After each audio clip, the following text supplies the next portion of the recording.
मुस्लिम league नून के मीनार Pakistan ground में जलसे के दौरान यूट्यूबर जाली वीडियो बनाते हुए पकड़ा गया था, जिसे वार्निंग देकर छोड़ दिया गया।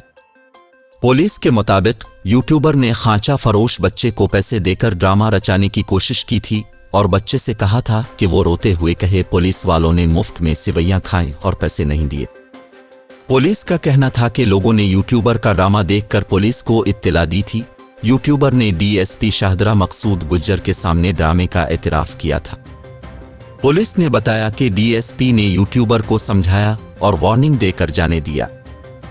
इस हवाले से डीएसपी शाहदरा मकसूद गुज्जर का कहना था कि यूट्यूबर नौजवान पढ़ा लिखा था, कानूनी कार्रवाई से इसका मुस्तकबिल तबाह हो जाता। उन्होंने कहा कि नौजवान के खिलाफ कानूनी कार्रवाई नहीं की, वार्निंग देकर छोड़ दिया था। ख्याल रहे कि साबिक वजीर आज़म नवाज शरीफ 4 साल बाद 21 अक्टूबर हफ्ते के रोज़ वतन वापस पहुंचे थे और उनकी आमद पर लाहौर के मीनार पाकिस्तान ग्राउंड में नून लीग की जानिब से जलसे का इनेकाद किया गया था, जिसमें हज़ारों अफराद ने शिरकत की थी।